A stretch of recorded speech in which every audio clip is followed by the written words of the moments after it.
আসসালামু আলাইকুম। লাজিজ ফুড কিচেনে আমি সামিয়া আবারও চলে আসলাম আপনাদের সাথে আরও একটা রেসিপি শেয়ার করার জন্য। আর আজকে আমি আপনাদেরকে করে দেখাবো পারফেক্ট ছানা কিভাবে তৈরি করতে হয়।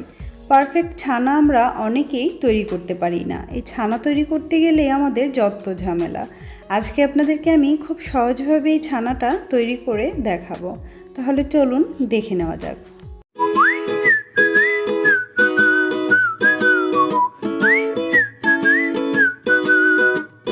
তো আমি আজকে 2 লিটার দুধের ছানা তৈরি করব। তার জন্য চলে একটি হাঁড়ি বসিয়ে এতে দিয়ে দিলাম 2 কেজি গরুর দুধ। দুধটা দিয়ে দেওয়ার পর আমি এটাকে বলক ওঠা পর্যন্ত জাল করতে থাকব। মাঝখানে 2-1 বার একটু নেড়েচেড়ে দিব যেন উপরের সরটা জমে না যায়। চুলাটাকে বন্ধ করে দিয়ে সাথে সাথেই কিন্তু আমি ভিনেগারটা দিয়ে দিব না। আমি এটাকে 2 থেকে 3 মিনিট নেড়েচেড়ে একদম বেশি গরম দুধটাকে কিছুটা গরমটা কমিয়ে নিব। খুব বেশি গরম দুধে কিছুতেই আপনারা ভিনেগারটা দিতে যাবেন না। 2-1 মিনিট নেড়েচেড়ে এই দুধের গরমটাকে কিছুটা কমিয়ে নেবেন। তো দুধটাকে 2 থেকে 3 মিনিট নেড়েচেড়ে দুধের গরমটা কিছুটা কমিয়ে নিয়ে এখন আমি এর মধ্যে দিয়ে দিচ্ছি ভিনেগার। চারপাশ থেকে ঘুরিয়ে ঘুরিয়ে ভিনেগারটা দিয়ে দিব আর একটা হাতা দিয়ে আস্তে আস্তে এরকম নেড়ে দিব। এভাবেই কিন্তু 2-3 বারের মতো আমি ভিনেগারটা ঘুরিয়ে ঘুরিয়ে দিয়ে দিয়েছি আর হাতাটা দিয়ে এরকম আস্তে আস্তে নেড়ে চেড়ে দিচ্ছি। এরকম নাড়তে নাড়তেই দেখবেন আপনার ছানাটা আস্তে আস্তে হয়ে যাচ্ছে।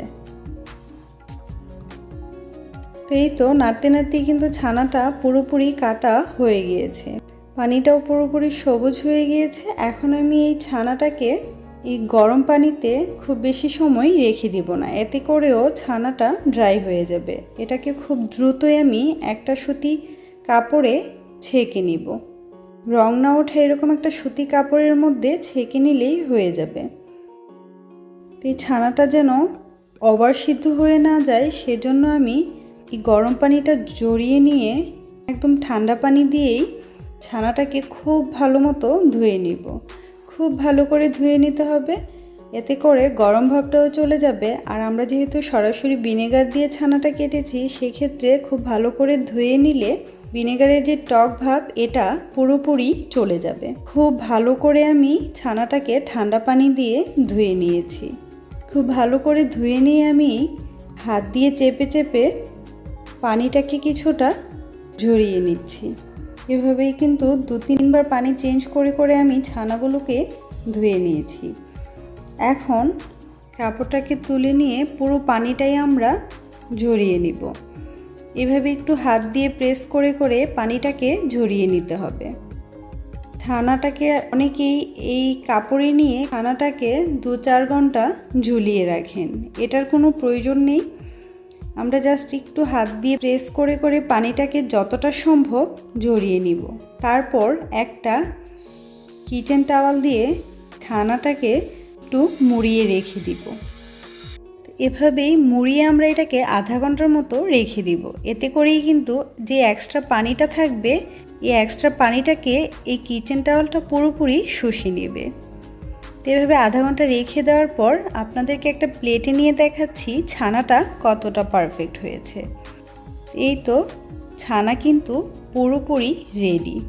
দেখতেই পেলেন কতটা পারফেক্ট আর কতটা সফট একটা ছানা তৈরি হয়েছে। এভাবে ছানা তৈরি করে আপনারা যে কোনো মিষ্টি, রসমালাই অথবা পনিরও তৈরি করতে পারবেন। অবশ্যই আমার এই ভিডিওটা ফলো করে আপনারা ছানা তৈরি করবেন, তাহলে আপনাদের মিষ্টি বানাতে কোনো প্রবলেম হবে না। আশা করছি আমার আজকের এই ভিডিওটা আপনাদের অনেক বেশি উপকারে আসবে। ধন্যবাদ।